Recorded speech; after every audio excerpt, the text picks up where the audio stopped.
Hey everyone, it's Dr. DeCubilis from Main Street Chiropractic, and I am at Mar Health and Performance today with owner Mike Riccio. Thank you for having me. Thanks for coming by. So I wanted to make sure that we did a video on this because this is just something that's very, very interesting, very unique, and a lot of people don't have access to something like this. They have it at Mar Health and Performance, so I wanted to have Mike talk about this.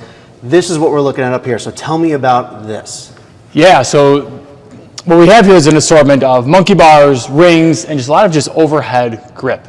And again, it's something that is probably associated more with children and fun.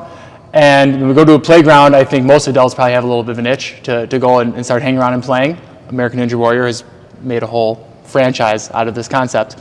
But the truth is that we have it here, one, because it is fun, but two, because it's necessary. The ability to get our arms overhead and the posture it takes to do that and the strength it takes to hold ourselves and hold our body weight up is something that keeps our posture safe. It keeps our back in a better alignment, which obviously you can testify to more than I can. And it also translates to other exercises. When I can do things like hang appropriately and shift weight overhead appropriately, I can do things like overhead pressing better. I can keep a neutral spine during squatting better. So besides the fact that it's just fun and it brings us back to childhood memories and playgrounds, it's also something that can carry over to our overall strength and well-being as well. Yeah, and it makes a lot of sense too because one of the number one issues why people get injured is because they lose range of motion.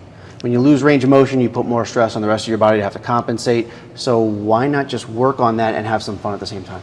Absolutely. I mean, how many people do you see come in that their lats, their shoulders are so rounded? A lot of that is because we have stopped doing things overhead and stopped doing it in a way that is loaded safely, but loaded. So this brings us back to a lot of those elements. So now with this, is there a difficulty level with some of these? Are they all pretty much equal? How does that work? Great question. So it literally can depend on someone's skill set, but the monkey bars are usually where we're going to start. They're fixated, and we start with just a basic hang. Literally, can you hold yourself in midair?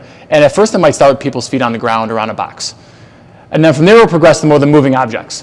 So the thicker the rings, the less challenging, the better of a grip we tend to have. You start moving into the thinner rings, and it gets a little more difficult. And then from there, we get into some of the fun stuff. We get into some rope holds. This one is called a beard, if we can see it there.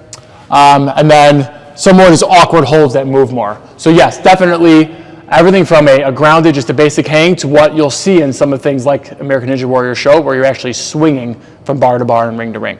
Yeah, and I mean, this is definitely going to be a nice upper body workout. Work everything, and you can even see the progression that's nice. It's not just like, hey, this is only for one level. We've got multiple levels here. That's not even talking about the rock wall that's behind here. You can see. So this is really, really cool. So again, get in touch with them, Mar Health and Performance. Contact information is below. They got lots of unique stuff just like this, but it's all for what best fits your need and your current activity level as well.